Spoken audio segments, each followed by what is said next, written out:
Hello बच्चों, मैं अग्रवाल रुचि राजस्थान सरकार और वेदांता के CSR इनिशिएटिव ई कक्षा में आपका स्वागत करती हूं, जिसके टेक्निकल पार्टनर हैं मिशन ज्ञान। तो बच्चों, हमने हमारा 3rd चैप्टर कंप्लीट कर लिया और फिर मैंने आपसे क्या कहा था कि आपको पूरे चैप्टर का रिवीजन करना है, क्योंकि हम नेक्स्ट वीडियो में आएंगे क्वेश्चन आंसर के साथ। तो हम इस वीडियो में पढ़ेंगे पाठ्य पुस्तक के वस्तुनिष्ठ और अति लघुत्रात्मक प्रश्न। जैसा कि मैंने आपको पहले भी कहा था कि वस्तुनिष्ठ प्रश्न जो कि आपके पेपर में आते हैं, वहाँ आपको एवसदय में आंसर देने होते हैं और अति लघुत्रात्मक में आपको 1 लाइन में इसका आंसर देना होता है। तो आइए देखते हैं। सबसे पहले हम देखते हैं वस्तुनिष्ठ प्रश्न, जो ये है।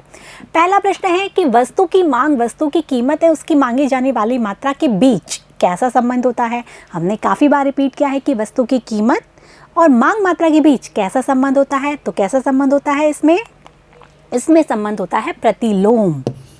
ठीक है, ऋणात्मक, हम जो ऋणात्मक संबंध है या विपरीत संबंध है उसको प्रतिलोम संबंध भी कह सकते हैं। तो आप इसका आंसर लिख देंगे ना। अब अगला क्वेश्चन देखते हैं।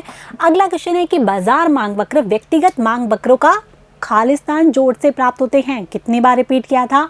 क्षैतिज जोड़ से, यही बात की थी ना हमने। तो आंसर इसमें क्या आएगा? क्षैतिज।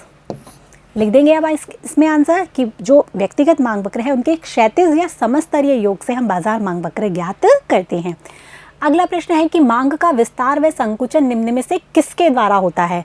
विस्तार और संकुचन अर्थात मांग मात्रा में परिवर्तन। तो मांग मात्रा में परिवर्तन तो वस्तु की स्वयं की कीमत में परिवर्तन के फलस्वरूप होता है ना। कुछ याद आ रहा है, नहीं आ रहा है? तो इसमें वही आंसर आएगा कि उस वस्तु की कीमत में बदलाव के कारण। और ऑप्शन आपको मेरे हिसाब से देखने की जरूरत ही नहीं है, क्योंकि अन्य कारक तो इसमें आएंगे ही नहीं। तो इसमें उत्तर क्या आएगा? उस वस्तु की कीमत में बदलाव के कारण। अब अगला प्रश्न देखते हैं। अगला प्रश्न है कि यदि किसी वस्तु का मांग फलन dx बराबर 35 माइनस 4px से दिया जाता है तो 5 रुपये प्रति इकाई कीमत पर वस्तु की मांग क्या होगी। अब यहाँ पर आप ये फलन वगैरह देख के डर मत जाना, बहुत ईजी है। आपने मैथ्स में बहुत सॉल्व किए होंगे 10th क्लास में। कैसे कि यदि आपके सामने दे रखा है dx अर्थात मांग मात्रा फलन में दे रखा है 35 माइनस 4px, तो आपको क्या करना है, जो px की जगह आपको px है 5 दे रखी है, आपको कीमत क्या दे रखी है 5, उसको यहाँ पर फिट कर देना है। तो dx बराबर 35, 4 पंजे 20, कितना आ गया? 15 आंसर। ठीक है, बस आपको जो कीमत दे रखी है वो आपको उसकी जगह जहाँ कीमत है वहाँ पर फिक्स कर देनी है और फिर इक्वेशन को सॉल्व कर देना है। तो आंसर क्या आएगा इसका? 15। ठीक है बच्चों, अगला क्वेश्चन देखें हम इसमें कि मांग का नियम कौन सी वस्तुओं में लागू नहीं होता। पढ़ा था ना हमने लास्ट वीडियो में। कौन सी वस्तुओं में? गिफिन वस्तुओं में, प्रतिष्ठात्मक वस्तुओं में और अनिवार्य वस्तुओं में। तो गिफिन वस्तुओं में मांग का नियम लागू नहीं होता, यही इसका आंसर आएगा। तो बच्चों, ये थी वस्तुनिष्ठ प्रश्न। अब बढ़ते हैं हम अति लघुत्रात्मक प्रश्न, जिसका उत्तर आपको 1 लाइन में देना है। ठीक है बच्चों, तो पहला प्रश्न है गिफिन वस्तुओं का अर्थ बताइए। हमने बताया था ये घटिया वस्तुओं की किस्म होती है जिसमें कि मांग का नियम लागू नहीं होता, यही बताया था ना, क्योंकि उपभोक्ताओं के द्वारा ये हीन समझी जाती है। तो ये वस्तुएं घटिया वस्तुओं की किस्म होती है जिसमें इन वस्तुओं की कीमत बढ़ने पर मांग बढ़ती है, कीमत घटने पर मांग घटती है। आप चाहो तो धनात्मक ढाल का मांग वक्र भी बना सकते हैं। किसमें? गिफिन वस्तुओं में। ठीक है बच्चों, गिफिन वस्तुएं समझ में आ गई। अगला क्वेश्चन देखें।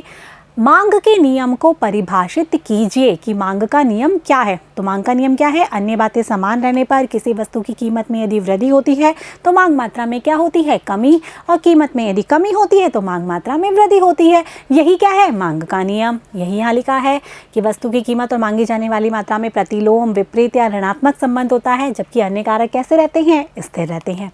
अगला प्रश्न है कि वस्तु की वैयक्तिक मांग वक्रों से बाजार मांग वक्रों को कैसे निकाला जाता है।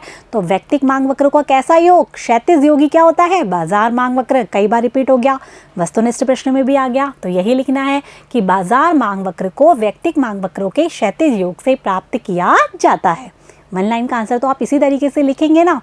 अगला क्वेश्चन देखते हैं कि यदि उपभोक्ता की आय बढ़ने पर वह किसी वस्तु की मांग मात्रा को बढ़ाता है तो वह वस्तु कैसी होती है? तो हमने बात की ना कि आय बढ़ी तो यदि मांग मात्रा बढ़ा रहा है तो कैसी हो गई? सामान्य वस्तुओं, क्योंकि घटिया वस्तुओं के संदर्भ में तो उपभोक्ता की आय बढ़ने पर वो उसकी मांग मात्रा को घटा देता है। हमने डालडा घी और देशी घी का उदाहरण देखा था ना, तो वही, तो वो क्या करेगा? जिनकी मांग उपभोक्ता की आय बढ़ने पर बढ़ती है उसे हम सामान्य वस्तुएं कहते हैं। तो इसमें आपका आंसर आएगा सामान्य वस्तुएं।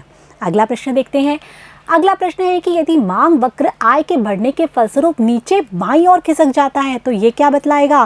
कि यदि मांग वक्र आय के बढ़ने के फलस्वरूप अन्य कारक, आय मतलब अन्य कारक, उसके फलस्वरूप कहाँ खिसक जाता है? बाईं ओर, दाईं ओर ना खिसक कर बाईं ओर। तो आपको याद होगा कि यदि बाईं ओर खिसकता है तो मांग में क्या होती है? कमी, और यदि दाईं ओर खिसकता है तो मांग में होती है वृद्धि। तो यहाँ क्या आंसर आएगा? मांग में कमी, कि इससे मांग में कमी कहा जाएगा। तो बच्चों ये थे आपके वस्तुनिष्ठ और अति लघुत्रात्मक प्रश्न जो कि आपको अच्छे से समझ में आ गए होंगे। इनके आंसर्स आप अपनी कॉपी में लिख लीजिएगा और इनको याद भी रखिएगा।